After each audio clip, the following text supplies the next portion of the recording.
Hello दोस्तों, मैं are के सर में एक बार फिर से आपका बहुत बहुत स्वागत करता हूं साथियों अपने इस प्यारे से छोटे से नन्हे मुन्ने चैनल हिंदी प्रैक्टिस किंग पे। तो आइए दोस्तों, ज़्यादा देर ना करते हुए हम लोग जो बिहार बीपीएससी टीआरई 4.0 से रिलेटेड और यूपी टीजीटी पीजीटी से रिलेटेड जो भी एग्जाम में प्रश्न आएंगे उसकी श्रृंखला को हम लोग चला रहे हैं। तो इसी कदम को आइए एक कदम आगे बढ़ाते हुए हम लोग आइए आज के प्रश्नों को हम लोग सॉल्व करते हैं। पहला प्रश्न है, निम्नलिखित में से कौन चंदन बाला रास के रचयिता हैं? बताइए। जिन धर्मसूरी जी हैं, या फिर सुमति गण हैं, या फिर मुनि जिन विजय हैं, या आसगु हैं? बताइए इस प्रश्न का सही जवाब क्या हो जाएगा।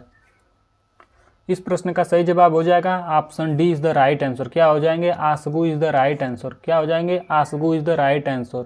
जिन धर्म सूरी की पुस्तक का नाम क्या है, यानी कि इनकी रचना कौन है? स्थूलीभद्र रास है। कौन है? स्थूलीभद्र रास। स्थूलीभद्र रास है। आप लोग ऐसे ट्रिक के माध्यम से याद रख सकते हैं। कल मैं बताया था कि धर्म के बारे में, राजनीति के बारे में जब भी आए तो क्या पढ़े लिखे लोग शांत हो जाते हैं। ये सब जानते हैं, बहुत सेंसिटिव केस है, यानी मुद्दा है। यानी कि जो व्यक्ति धर्म के बारे में बोलता है फिर उसको क्या लोग मार देते हैं, यानी कि मार कर क्या कर देते हैं? धरती में, यानी कि स्थूल यानी कि धूल में मिला देते हैं। इस ट्रिक के माध्यम से आप लोग इसको याद रख सकते हैं कि जिन धर्मसूरी किनकी है? स्थूलीभद्र रास की है।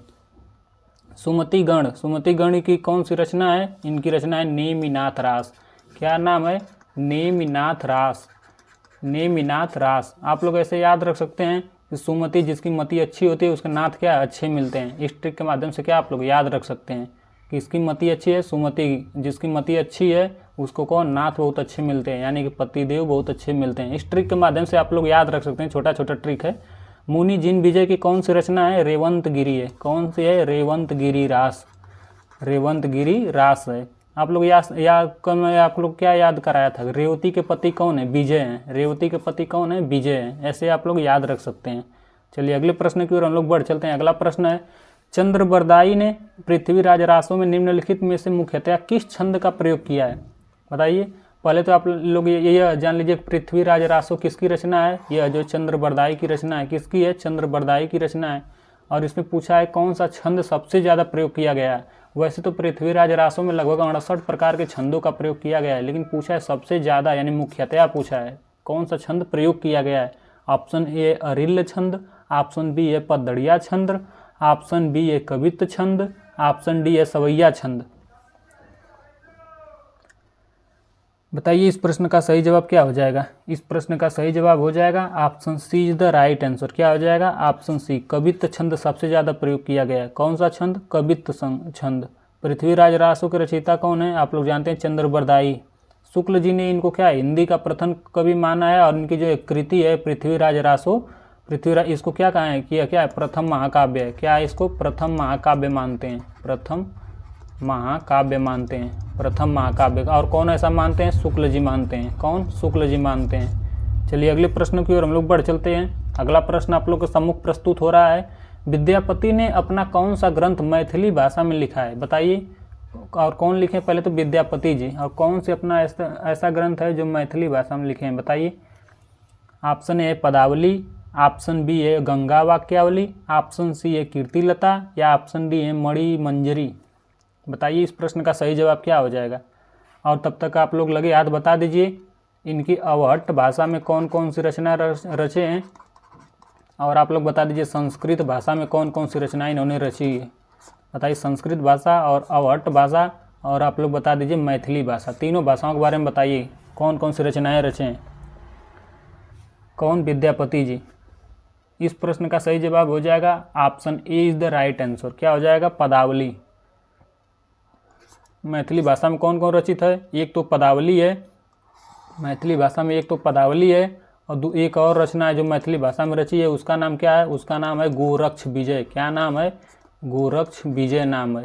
गोरक्ष विजय। ये दोनों किस भाषा में? मैथिली भाषा में। अवहट्ट भाषा में कौन कौन है? एक तो कीर्तिलता है, कीर्तिलता, और दूसरा कौन है? कीर्ति पताका। कौन है? कीर्ति पताका। कीर्ति पताका। कीर्तिलता किसके बारे में लिखी है? कीर्ति सिंह के। कीर्ति सिंह। कौन? कीर्ति सिंह के बारे में लिखी गई है, यानी कि इनके वीरता और चरित्र का इसमें क्या उदाहरण यानी चित्रण किया गया है। और कीर्ति पताका किसके बारे में लिखी है? शिव सिंह राजा के बारे में। शिव सिंह राजा के बारे में। किसके बारे में? शिव सिंह राजा के बारे में। ये लोग कहाँ के राजा थे? ये लोग बिहार के तिरहुत के राजा थे। कहाँ के? तिरहुत के राजा थे। और विद्यापति का जन्म कब हुआ था? विद्यापति का जन्म हुआ है 1350 ईस्वी में। कब? 1350 ईस्वी में इनका क्या है? जन्म हुआ है। किनका? विद्यापति जी का। और ये किससे रिलेटेड है? ये शैव संप्रदाय से रिलेटेड है। किससे? शैव संप्रदाय से रिलेटेड है। ये शैव संप्रदाय को मानने वाले थे। कीर्तिलता जो है इसको कौन से जो संवाद में लिखा गया है? इसको भृंग भृंगी संवाद में लिखा गया है। भृंग भृंगी संवाद, भृंग भृंगी संवाद के रूप में क्या है? इसको लिखा गया है। हजारी प्रसाद द्विवेदी ने इनको विद्यापति को क्या कहे हैं?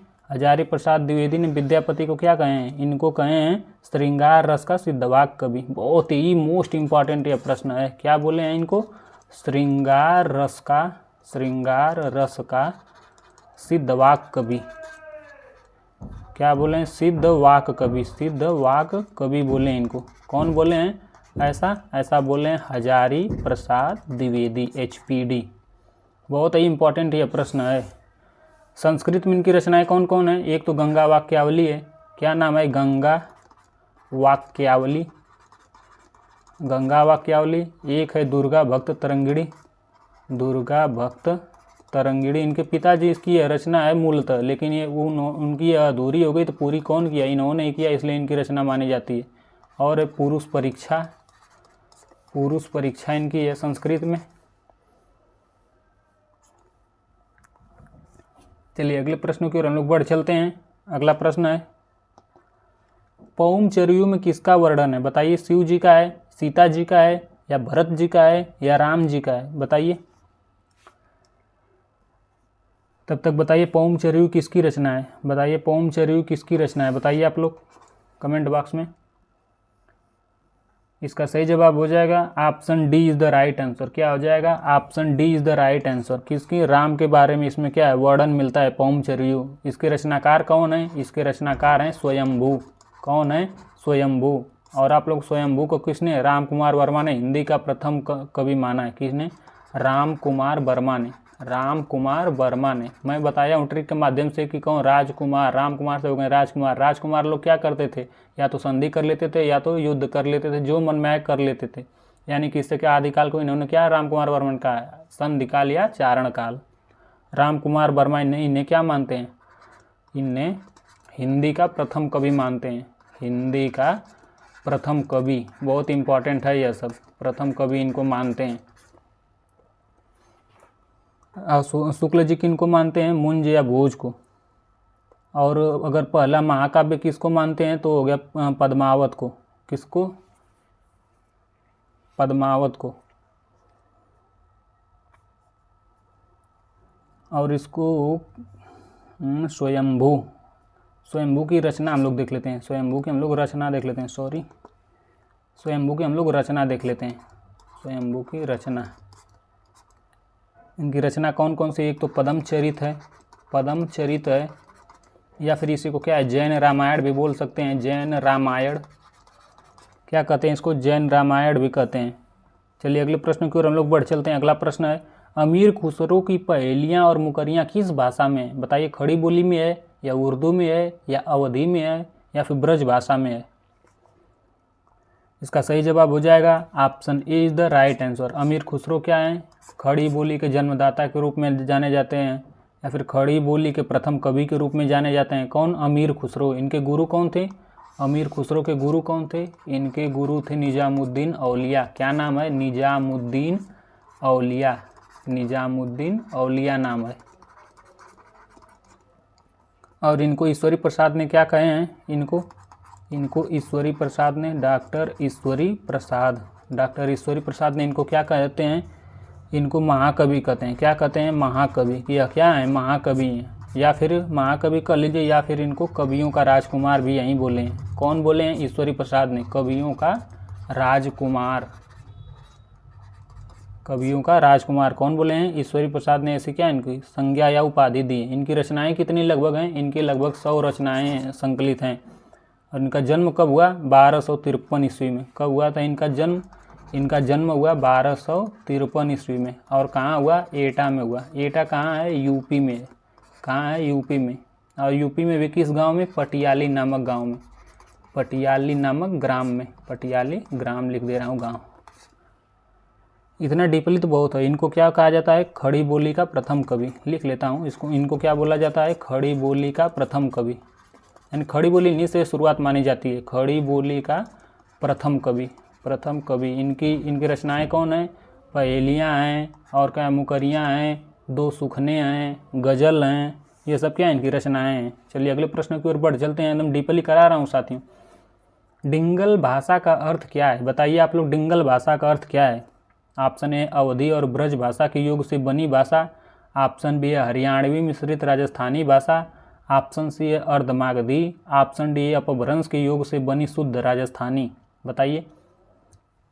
एक होता है डिंगल, एक होता है पिंगल।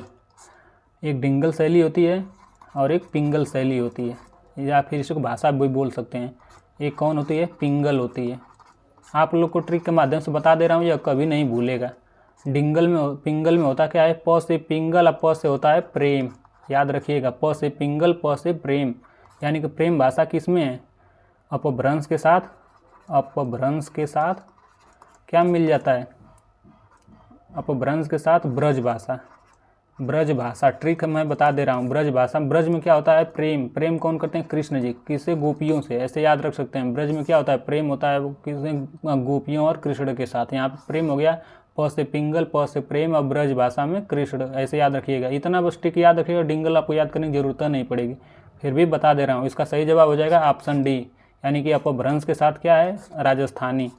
अपभ्रंश के साथ, अपभ्रंश विथ राजस्थानी, राजस्थानी। और राजस्थानी में कौन सी राजस्थानी? पश्चिमी राजस्थानी। इसको पश्चिमी राजस्थानी में ज़्यादा क्या है? डिंगल भाषा। ये क्या है? वीर रस में रचनाएं रची जाती है। वीर रस, जहाँ भी मार काट से रिलेटेड हो वहाँ क्या हो जाएगा? डिंगल शैली हो जाएगी। जहाँ वीरता का वर्णन आप लोग को दिख जाएगा वहाँ तुरंत डिंगल शैली लगा दीजिएगा।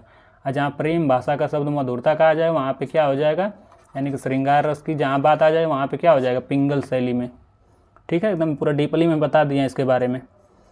और इसी को अपभ्रंश कोई क्या है? चटर्जी साहब यानी डॉक्टर चटर्जी क्या बोले हैं? अपभ्रंश कोई अवहट्ट भी कहा जाता है। क्या कहा जाता है? अवहट्ट भी कह सकते हैं इसको। ऐसा किसने बोले? डॉक्टर चटर्जी बोले। पूरी तरह मैं डीपली करा रहा हूँ। पिंगल भाषा शब्द किसने दिया? पिंगल भाषा शब्द दिया तोसी तोरी ने, या फिर टेसी टोरी भी बोल सकते हैं। तोसी तोरी ऐसा भी बोल सकते हैं, या इनको टेसी टोरी भी बोल सकते हैं। टेसी टोरी। चलिए अगले प्रश्न की ओर बढ़ चलते हैं। अगला प्रश्न है, अमीर खुसरो का जन्म स्थान कहाँ है? बताइए। जयपुर में है, इटावा में है, एटा में है, या बिहार में है? जस्ट मैं अभी बताया हूँ। अगर ध्यान से आप लोगों ने देखा होगा तो इस प्रश्न का सही जवाब आप लोग बिल्कुल ले जाएंगे। इसका सही जवाब हो जाएगा option C is the right answer. क्या हो जाएगा? Option C is the right answer. एटा में। और एटा में भी कहाँ? पहले तो इनका जन्म समय बता दीजिए। इनका जन्म का समय है 1253 ईस्वी में। कब? 1253 ईस्वी में। और कहाँ? एटा में। एटा में भी कहाँ? पटियाली नामक गांव में। पटियाली नामक गांव में। पटियाली कहाँ है? पहले तो यूपी में। एटा कहाँ है? यूपी में है, उत्तर प्रदेश। चलिए अगले प्रश्न की ओर हम लोग बढ़ चलते हैं। अमीर खुसरो के बारे में तो बहुत सारे मैं बातें आप लोग को बता चुका हूँ। अमीर खुसरो के बारे में कि गुरु का नाम क्या है, और भी बहुत कुछ मैं बता चुका हूँ कि इनकी पहेलियाँ, मुकरियाँ, दो सुखने, गजल, ये सब क्या है? बहुत ही फेमस इनकी ये सब कृतियाँ हैं। चलिए अगले प्रश्न की ओर हम लोग बढ़ चलते हैं। शुक्ल जी के अनुसार हमीर रासों के रचनाकार कौन है? बताइए। रूपचंद्र हैं, या जज्जल हैं, या विद्याधर हैं, या सारंगधर हैं? इनके अनुसार, शुक्ल जी के अनुसार पूछा गया है। बताइए आप लोग इसका सही जवाब। इसका सही जवाब हो जाएगा option D is the right answer. क्या हो जाएंगे? सारंगधर। सारंगधर यानी कौन है? हमीर रासों के रचनाकार कौन है? सारंगधर है। कौन है? सारंगधर। याद रखिएगा, बहुत इंपॉर्टेंट प्रश्न है यह, बहुत ही मोस्ट इंपॉर्टेंट प्रश्न है, बहुत इंपॉर्टेंट प्रश्न है। आप लोग बताइए तब तक प्राकृतिक पैंगलम के रचनाकार कौन है? बताइए आप लोग कमेंट बॉक्स में। प्राकृतिक पैंगलम, इसके रचनाकार कौन है? इसके रचनाकार हैं लक्ष्मीधर। क्या नाम है? लक्ष्मीधर। बहुत ही इंपॉर्टेंट ये सब प्रश्न है, सॉरी, लक्ष्मीधर नाम है। चलिए अगले प्रश्न की ओर हम लोग बढ़ चलते हैं। अगला प्रश्न आप लोग के सम्मुख प्रस्तुत हो रहा है। विद्यापति ने किस भाषा में काव्य रचना की है? बताइए। राजस्थानी भाषा में किए हैं, या प्राकृत भाषा में किए हैं, या मैथिली भाषा में किए हैं, या ब्रज भाषा में किए हैं? इसका सही जवाब क्या हो जाएगा? इसका सही जवाब हो जाएगा, जैसा कि आप लोग ज्ञात ही होगा, विद्यापति को क्या कहा जाता है? मैथिल कोकिल कहा जाता है। और किस लिए कहा जाता है? मैथिली भाषा के लिए।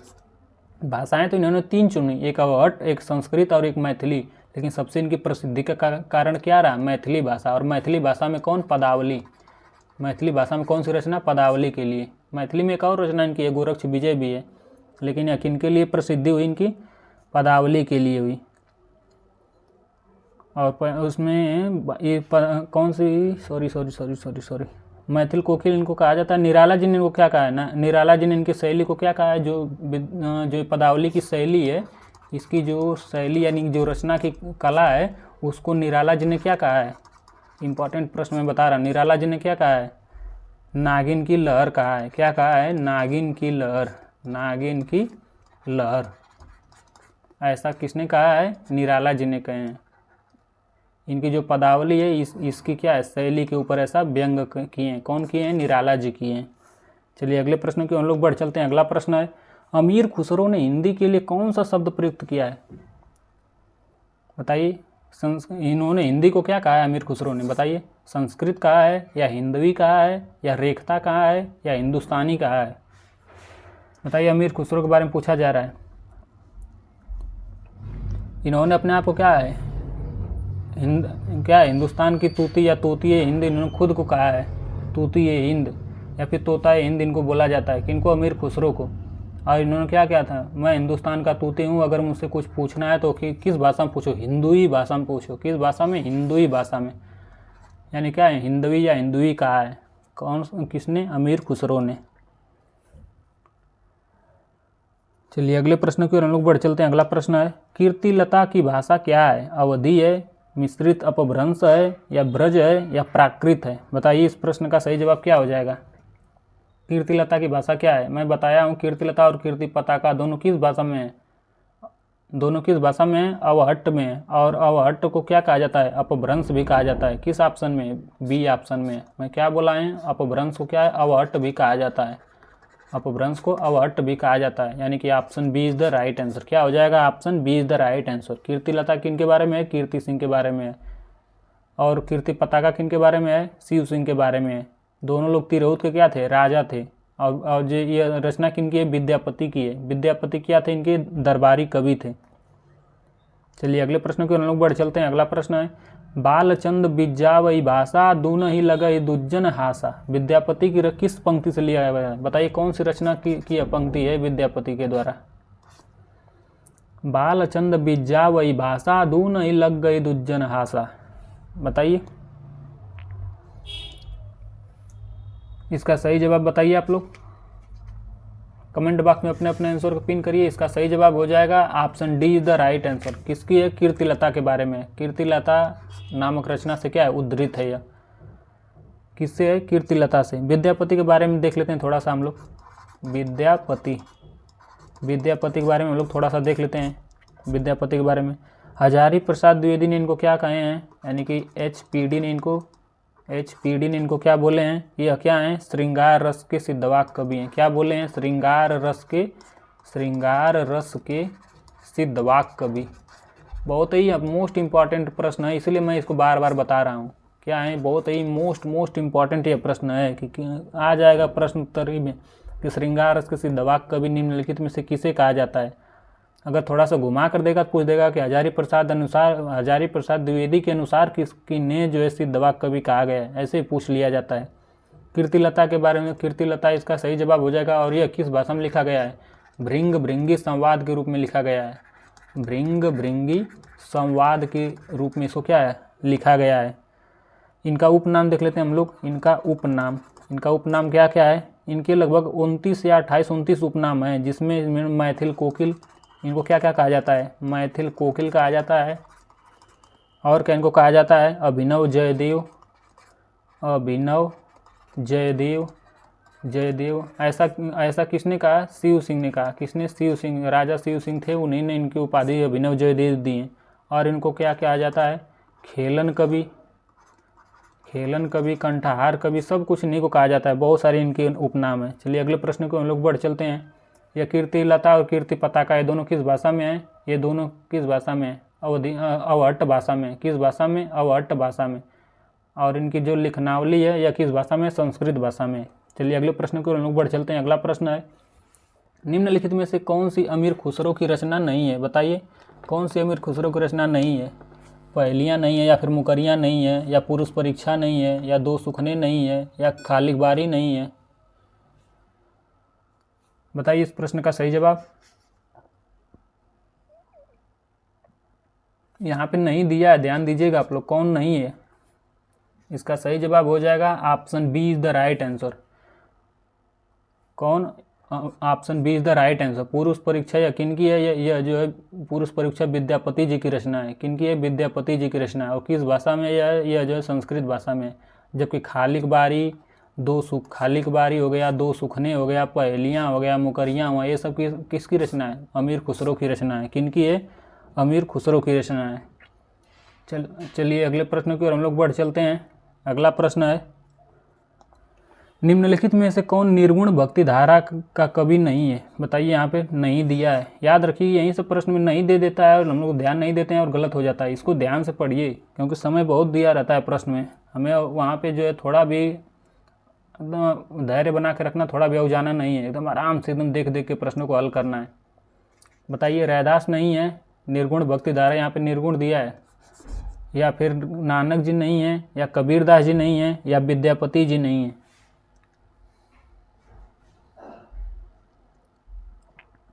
इसका सही जवाब हो जाएगा विद्यापति। विद्यापति किससे रिलेटेड है? यह जो है आदिकाल से रिलेटेड है। किससे हैं? आदिकाल से रिलेटेड है। मैं आपको बता दे रहा हूँ, पहले तो भक्ति शाखा के अंतर्गत मैं आपको भक्ति काल के बारे में बता दे रहा हूँ। थोड़ा सा बताऊँगा क्योंकि भक्ति काल आगे मैं पढ़ाऊँगा इसके बारे में डिटेल से, अभी थोड़ा सा बता दे रहा हूँ। भक्ति काल में दो धाराएँ निकली। कौन सी धारा? एक तो निकली सगुण भक्ति धारा, सगुण भक्ति धारा, और एक निकली निर्गुण भक्ति धारा। कौन? निर्गुण भक्ति धारा। और इस सगुण में भी कितनी? दो शाखाएं निकली। एक तो राम भक्ति शाखा, राम भक्ति शाखा, और एक निकली कृष्ण भक्ति शाखा। कौन? कृष्ण भक्ति शाखा। और निर्गुण में भी दो निकली। एक तो संत या फिर सूफी कह सकते हैं इसको, संत काव्य धारा, और एक कह सकते हैं सूफी काव्य धारा। सूफी काव्य धारा, सूफी कोई प्रेमाश्रयी भी बोलते हैं। क्या बोलते हैं? प्रेमाश्रयी बोलते हैं। और जो संत काव्य धारा है इसको क्या बोलते हैं? ज्ञानाश्रयी, यानी ज्ञान के लोग इसमें रहते हैं, ज्ञानाश्रयी। इसमें संत में कौन कौन आ जाते हैं? ज्ञान की बातें कौन कौन करते हैं? कबीरदास करते हैं, कबीर हो गए, और कौन हो गए? गुरु नानक हो गए, गुरु नानक हो गए। ये लोग क्या हैं?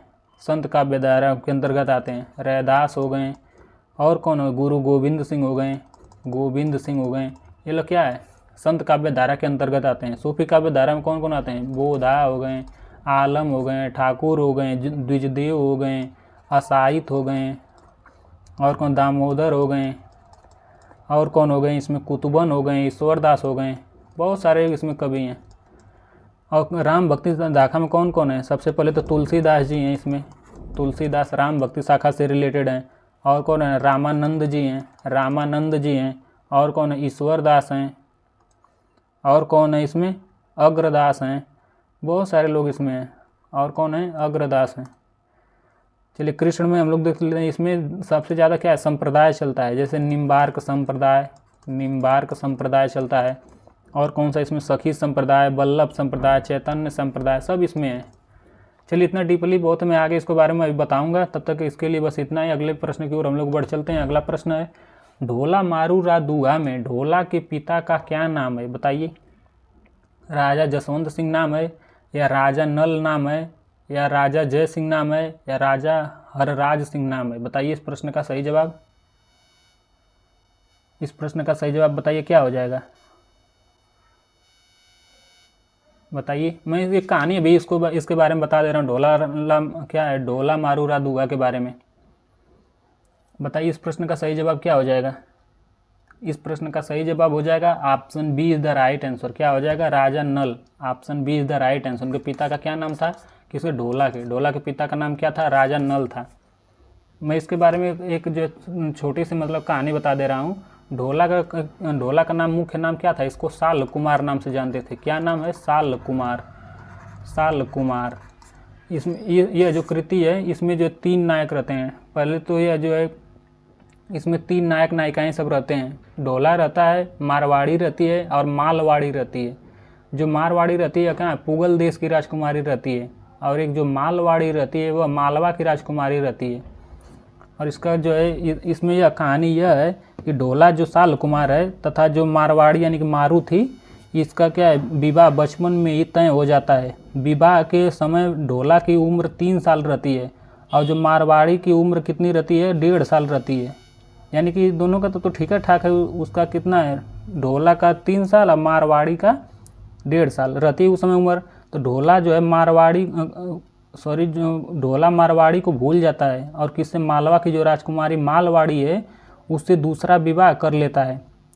तो मारवाड़ी जो रहती है वह राहगीरों के माध्यम से क्या करती है, ढोला को संदेश भेजती है, लेकिन वो संदेश ढोला के पास न जाकर मालवाड़ी के पास चला जाता है और वो सब मालवाड़ी उन संदेशों को ढोला तक नहीं पहुंचने देती है। एक बार जो है मारवाड़ी का संदेश ढोला तक पहुंच जाता है, तब मारवाड़ी को लेने के लिए वह ढोला क्या हो जाता है, तैयार हो जाता है। उस समय बहुत वर्षा ऋतु होती है और मारवाड़ी ढोला को रोकने का बहुत प्रयास करती है, किंतु ढोला मारवाड़ी को लेने के लिए रवाना हो जाता है। इस तरह इस रचना के आरंभ में मारवाड़ी तथा बाद में मालवाड़ी के विरह का मार्मिक चित्रण किया गया है और अंत में ढोला और मारू यानी कि मारवाड़ी को लेकर आ जाता है तथा वे तीनों शांति और सुखपूर्वक रहने लगते हैं। यही इस ढोला मारू रादुआ जो रचना है इसकी यही क्या कथानक है। चलिए अगले प्रश्न को हम लोग बढ़ चलते हैं। अगला प्रश्न है, गोरखनाथ का समय 11वीं सदी है, यह मान्यता किस विद्वान की है? बताइए, गोरखनाथ का समय 11वीं शताब्दी है, यह मान्यता किस विद्वान की है? राहुल सांकृत्यायन की है या डॉक्टर हजारी प्रसाद द्विवेदी की है या आचार्य रामचंद्र शुक्ल की है? बताइए।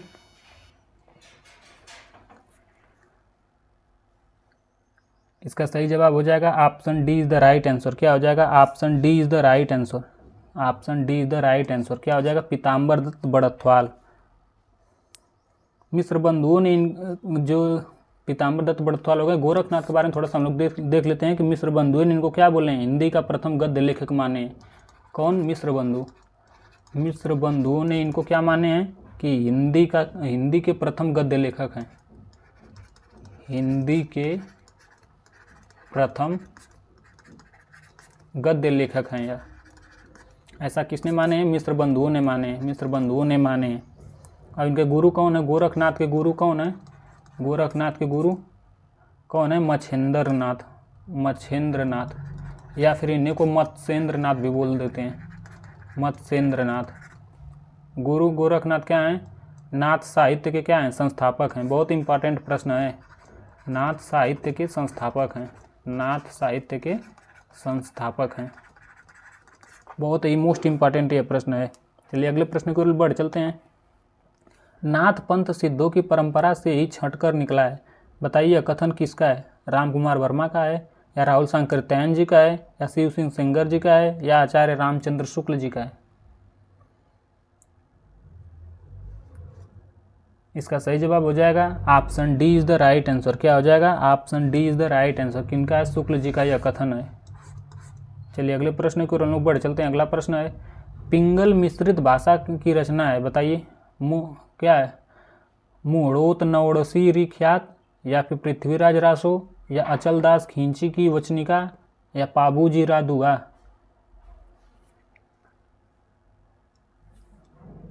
बताइए इसका सही जवाब। यहाँ पूछा गया पिंगल भाषा ने प्रेम की भाषा पूछा गया और प्रेम की भाषा पृथ्वीराज रासो में भरपूर है। क्या है? प्रेम की भाषा पृथ्वीराज रासो में क्या है? भरपूर है। यानी कि option B is the right answer. क्या हो जाएगा इसका? Option B is the right answer. चलिए अगले प्रश्न की ओर हम लोग बढ़ चलते हैं। अगला प्रश्न है, आदिकाल हिंदी के संबंध में कौन सा कथन गलत है यानी कि नहीं है? पूछा गया है। संयोगात्मक की ओर झुकाव है आदिकालीन हिंदी या फिर ढ़ ध्वनि का विकास हुआ है आदिकालीन में या ढ ध्वनि का विकास हुआ है आदिकालीन में या फिर संयुक्त स्वर जैसे ए ऐ ओ आओ ऐसे वर्णों का प्रयोग हुआ है आदिकालीन हिंदी में? बताइए इसका सही जवाब क्या हो जाएगा? इसका सही जवाब हो जाएगा option A is the right answer. क्या है? संयोगात्मक का झुकाव है, यानी कि सबसे ज़्यादा क्या है? संयोग हुआ है। जैसे को ए आई ओ आओ का क्या हुआ है? विकास हुआ है। जैसे इसमें अ प्लस ए मिला के ऐसे करके इसका क्या है? विकास हुआ है। देख लेते हैं थोड़ा सा। अपभ्रंश में केवल कितने? पहले तो ये जान लीजिए आदिकाल या फिर इसी को अपभ्रंश कह सकते हैं। अपभ्रंश में कितने जो स्वर थे? 8 स्वर थे। कितने स्वर थे? 8। कौन कौन से थे? अ, आ, छोटी ई, बड़ी ई, छोटा ऊ, बड़ा ऊ, और कौन था ए, और कौन था ओ। बस यही 8 थे।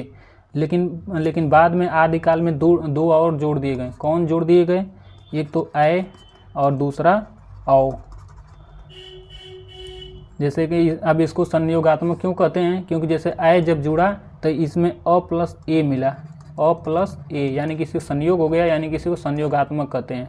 औ मिला तो औ कौन कौन से मिलकर मिला? अ प्लस ओ से मिलकर बिना, अ प्लस ओ से, यानी संयोग हो गया। इसी को क्या है? संयोगात्मक बोलते हैं। मैं कितने अच्छे से आप लोग को समझा रहा हूँ, बस आप लोग देखते जाइए, आप लोग को सब कुछ याद हो जाएगा। चलिए अगले प्रश्न की ओर हम लोग बढ़ चलते हैं। अगला प्रश्न है, कमान बान छुटई अपार, लागत मोह सारी धार, घमसान धान सब वीर सेत, धन श्रोण बहत असरकत रेत। बताइए उपयुक्त पंक्तियों में किसके मध्य होने वाले युद्ध का वर्णन है? यह कमान बान छुटही अपार, लागत लोह इस सारी धार, घमसान धान सब वीर सेत, धन श्रोण बहत असरकत रेत। बताइए ऐसा युद्ध वर्णन की कौन सा वर्णन है? ऐसा युद्ध वर्णन पृथ्वीराज की सेना व शहाबुद्दीन की गौरी की सेना, या फिर शहाबुद्दीन की सेना के साथ कुमुदमणि की सेना, या फिर पृथ्वीराज की सेना के साथ समुद्र शिखर की सेना, या फिर शहाबुद्दीन गौरी की सेना के साथ विजयपाल की सेना। बताइए इस प्रश्न का सही जवाब क्या हो जाएगा? इस प्रश्न का सही जवाब हो जाएगा option C is the right answer. क्या हो जाएगा? पृथ्वीराज की सेना के साथ। मैं जानते हैं कि हम लोग क्या पढ़ रहे हैं, पृथ्वीराज से रिलेटेड पूछ रहे हैं, चंद्रबरदाई से रिलेटेड, और उनकी सेना के साथ कौन? समुद्र शिखर की सेना का युद्ध हुआ था। याद रखिएगा आप लोग, बहुत इंपॉर्टेंट प्रश्न है यह। अगला प्रश्न है, यह कहानी 16वीं शताब्दी के बाद की लिखी गई है और रासों में प्रक्षिप्त हुई है। पद्मावत समय यानी पद्मावती समय के इस विषय में यह कथन किसका है? बताइए। ऑप्शन ए है शुक्ल जी, ऑप्शन बी है HPD जी, ऑप्शन सी है राहुल सांकृत्यायन जी, या ऑप्शन डी है गणपति चंद्रगुप्त जी। इसका सही जवाब हो जाएगा option B is the right answer. कौन है? HPD है। कौन है? HPD is the right answer. ऐसा किसने कहा है? HPD ने कहा है। HPD के बारे में हम लोग थोड़ा सा देख लेते हैं। हजारी प्रसाद द्विवेदी जी के बारे में थोड़ा सा हम लोग देख लेते हैं। पहले तो इनकी रचनाओं के बारे में देख लेते हैं कि इनकी कौन कौन सी रचनाएं हैं, और सब सारी इनकी रचनाएं तो आलोचनात्मक होंगी, क्योंकि यह आलोचनात्मक जो है कवि हैं। इनकी आलोचनात्मक रचनाएं एक तो सूर साहित्य है। क्या है? सूर साहित्य है। और दूसरी इनकी आलोचनात्मक रचना कौन है? हिंदी साहित्य की भूमिका, हिंदी साहित्य का आदिकाल, हिंदी साहित्य का उद्भव विकास। ये तो मैं बता ही चुका हूँ, ये तो है, लिख दे रहा हूँ। हिंदी साहित्य की भूमिका कब है? 1940 में। यह कब है? सूर साहित्य कब है? 1930 में। इसके बाद इनकी और रचनाएं, इनकी कौन सी जो है आलोचनात्मक रचनाएं हैं? कबीर है एक तो। क्या है? कबीर। कबीर कब है? 1941 में। इसके बाद इनके कौन सी आलोचनात्मक रचना रही? इनकी आलोचनात्मक रचना सहज साधना रही। लेकिन उससे पहले इनकी दूसरी जो है रचना हिंदी साहित्य का आदिकाल। क्या आई? आदिकाल। कब आई? 1952 में। उसी समय फिर इन्होंने आलोचनात्मक एक और रचना रची, हिंदी साहित्य का उद्भव और विकास। उद्भव व विकास। यह कब रची इन्होंने? 1952 में ही। इसके बाद पूरा एकदम क्रमशः बता रहा हूँ, 30, 40, 52। इसके बाद इन्होंने कौन एक आलोचनात्मक रचना रची? सहज साधना। क्या रची? सहज साधना। हजारी प्रसाद द्विवेदी को मैं ख़त्म कर रहा हूँ एकदम पूरे जड़ से इनको। 1963। कब यह रची? 1963 में रची। इसके बाद अगली इनकी रचना कौन सी आ गई? कालिदास की लालित्य योजना। क्या है? कालिदास की लालित्य योजना।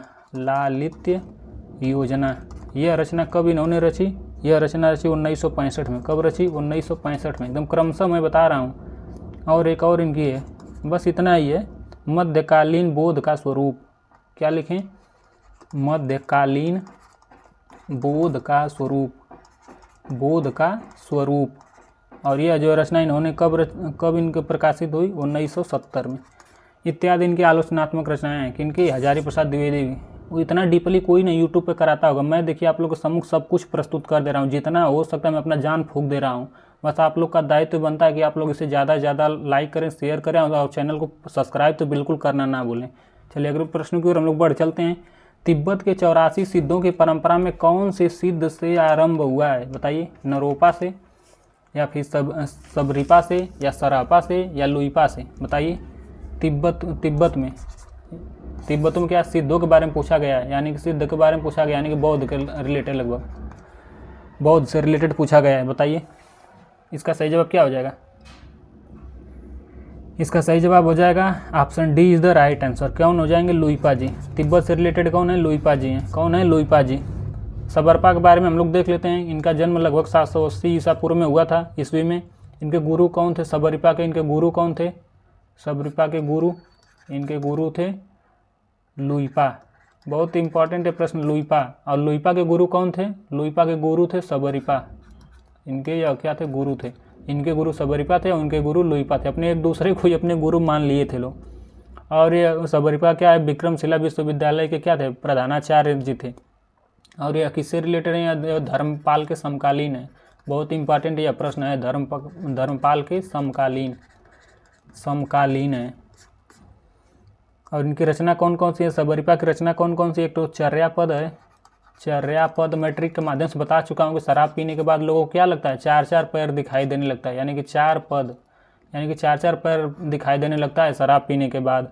और इनकी बहुत सारी रचनाएं हैं, जैसे महामुद्रा ब्रज गीतिका है, महामुद्रा ब्रज गीतिका है। उसके बाद है वज्र योगिनी साधना है। उसके बाद है शून्यता दृष्टि है, इत्यादि इनकी रचनाएं। इन्होंने सबरिपा के बारे में एक से बहुत इंपॉर्टेंट जो है पंक्ति चलती है। पंक्ति इन्होंने क्या कहे हैं? छाड़ू छाड़ू मा मोआ विषम दुंदोती। क्या बोल रहे हैं? लिख दे रहा हूँ। छाड़ू छाड़ू मा मोआ विषम दुंदोती, विषम दुंदोती।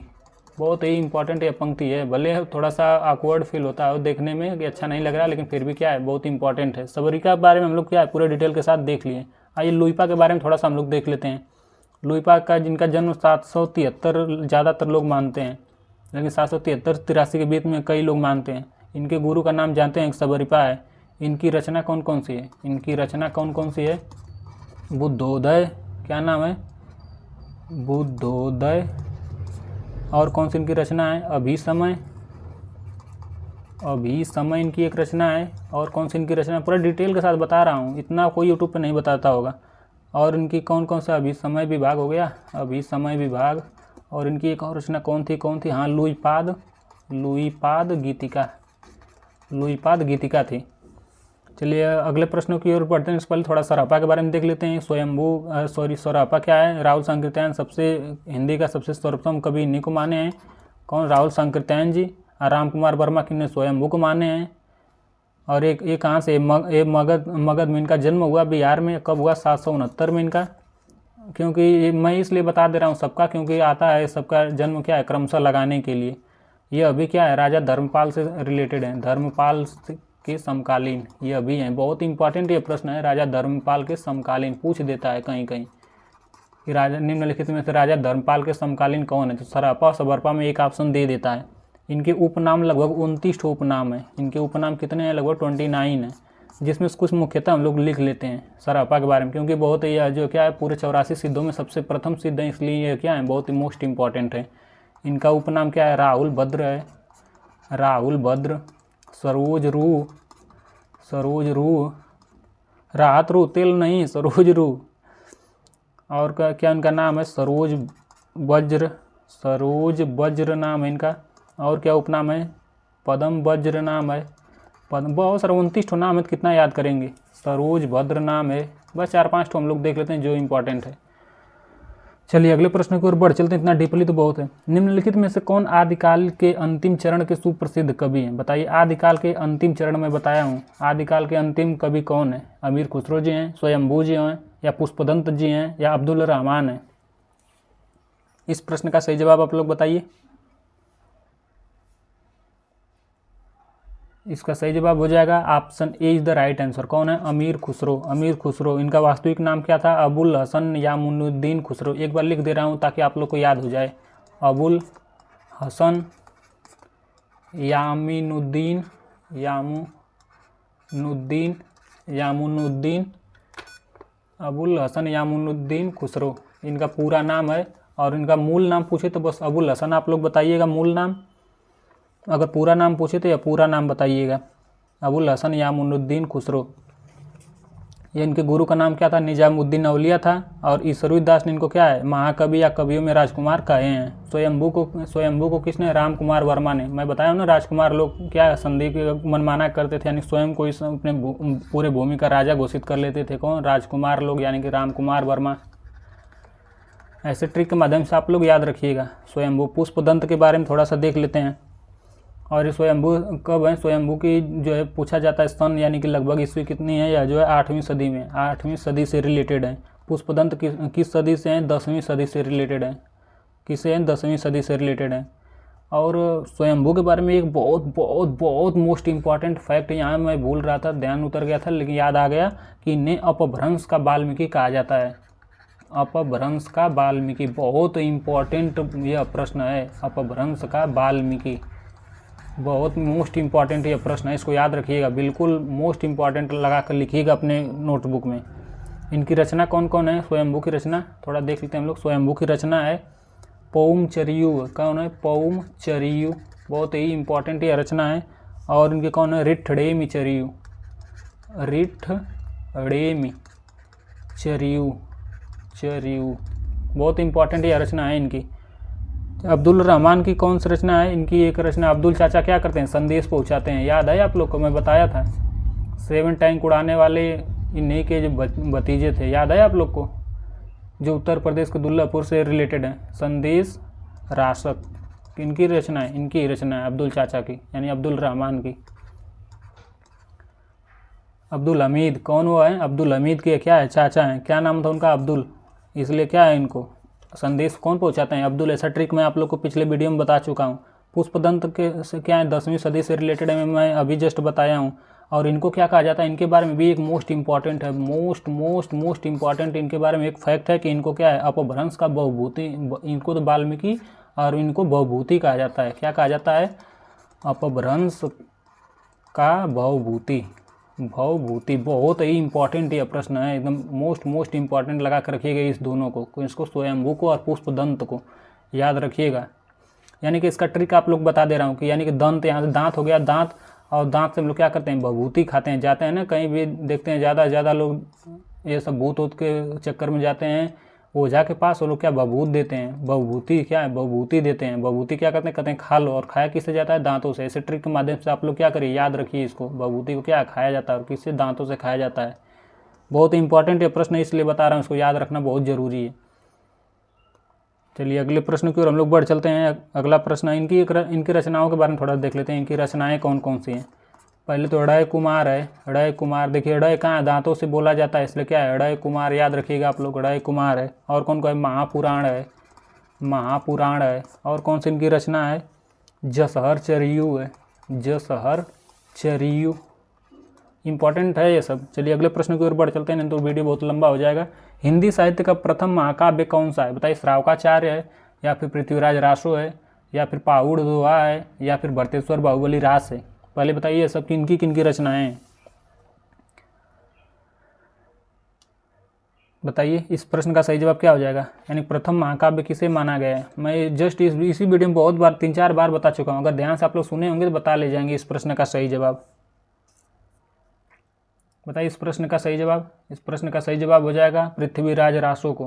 किसमें? पृथ्वीराज रासो के 18वीं सदी की यह रचना है। किस सदी की रचना है? पृथ्वीराज रासो 18वीं सदी की रचना है। इसके रचनाकार कौन है? चंद्रबरदाई हैं। कौन है? चंद्रबरदाई। बहुत इंपॉर्टेंट ये प्रश्न है। चंद्रबरदाई इसका क्या है? रचनाकार है। और इसकी शैली क्या है? पृथ्वीराज रासो के शैली में बताएं सबसे ज़्यादा क्या है? छप्पय है। यह अभी प्रश्न आया था, छप्पय छंद में क्या है? सबसे ज़्यादा रचा गया है। छप्पय छंद में क्या है? रचित है यह। रामकुमार वर्मा ने इसे डिंगल साहित्य का प्रथम काव्य कहा है। यानी कि डिंगल साहित्य का, डिंगल को मतलब मैं बताया हूँ ना, इसमें वीरता का वर्णन है, यानी कि वीरता के बारे में, यानी कि वीर रस के बारे में। डिंगल शैली का क्या है? यह डिंगल शैली का लीजिए या साहित्य कह लीजिए, इसका क्या है? प्रथम काव्य है। प्रथम काव्य कहा जाता है किसको? इसी पृथ्वीराज रासो को। और ऐसा जो कहने वाले कौन है? ऐसा कहने वाले रामकुमार वर्मा है। कौन है? राम कुमार वर्मा है। और चंद्रबरदाई को इन्होंने क्या कहा है? चंद्रबरदाई को इन्होंने कहा है कि यह प्रथम महाकवि हैं, यह प्रथम महाकाव्य और इनको प्रथम महाकवि ऐसा भी कहने वाले राम कुमार वर्मा ही हैं। गणपति चंद्रगुप्त ने क्या किया था? शालिभद्र सूरी को हिंदी का प्रथम कवि माना था। किसने? गणपति चंद्रगुप्त ने। कहे थे ना गणपति चंद्र क्या है? अपने शाली जी को क्या कहते हैं? बहुत ही बलवान है, बहुत ही क्या है, इसलिए क्या है उसको क्या मानते हैं? हिंदी का प्रथम कवि मानते हैं। कौन? गणपति चंद्रगुप्त। और भरतेश्वर बाहुबली रास कौन है? बाहुबली से याद आया कि यह किसकी रचना है? उन्हीं की जो शाली हैं यानी कि शालिभद्र सूरी की रचना है। चलिए अगले प्रश्नों की हम लोग चलते हैं। निम्नलिखित में दिए गए कूट को सही उत्तर दीजिए यानी चयन कीजिए। गोरखनाथ और उनका युग, नाथ संप्रदाय, हिंदी काव्य में निर्गुण संप्रदाय, अवसिद्ध साहित्य। इसको जो है रचना कौन कौन इससे रिलेटेड है उसी के बारे में बताना है। बताइए इस प्रश्न का सही जवाब क्या हो जाएगा? बताइए इस प्रश्न का सही जवाब क्या हो जाएगा? इसका सही जवाब हो जाएगा पहला, गोरखनाथ और उनका युग। यह किससे? रांगे राघव से रिलेटेड है। गोरखनाथ और उनका युग यह किससे हैं? बी से चला जाएगा, रांगे राघव के साथ। नाथ साहित्य किससे चला जाएगा? हजारी प्रसाद द्विवेदी के साथ। नाथ संप्रदाय यह किससे चला जाएगा? संप्रदाय हजारी प्रसाद द्विवेदी के साथ चला जाएगा। हिंदी काव्य में निर्गुण संप्रदाय किससे चला जाएगा? पीताम्बर दत्त बड़त्वाल से चला जाएगा। यह किससे चला जाएगा? यह जो है पीताम्बर दत्त बड़त्वाल, यानी कि इसका जो है ए से चला जाएगा। बचा कौन? सिद्ध किससे चला जाएगा? धर्मवीर भारती से चला जाएगा। इसका क्या है? रांगे राघव। तो इसके अनुसार कौन सा सही हो जाएगा? ए का दूसरा कौन सा? यही है, बी वाला। Option B is the right answer. बाकी सब क्या है? गलत हैं। चलिए अगले प्रश्न की ओर हम लोग बढ़ चलते हैं। तो साथियों आज के लिए बस इतना ही रहा। तो अगर सेशन आप लोग को अच्छा लग रहा है, जल्दी जल्दी कमेंट बॉक्स में आप लोग बताइए कैसा लग रहा है। अगर अच्छा लग रहा हो तो लाइक करिए, शेयर करिए एंड सब्सक्राइब तो बिल्कुल कर लीजिए। आप लोग ज़्यादा से ज़्यादा शेयर करेंगे ताकि ज़्यादा से ज़्यादा आप लोग के साथी इस ऐसे मॉक टेस्ट से क्या हो सकें, लाभान्वित हो सकें। तो ज़्यादा देर ना करते हुए, नहीं तो सेशन बहुत लंबा हो जाएगा। अभी बहुत सारे प्रश्नों की श्रृंखला। कल मैं फिर एक नए प्रश्नों के साथ, नए जोश और उमंग और उत्साह के साथ प्रस्तुत होऊंगा। एकदम जोरदार तरीके से हम लोग कल फिर आगाज करेंगे नए सेशन का। तो आज के लिए बस इतना ही साथियों। अपने आर के सर को इजाज़त दीजिए। धन्यवाद।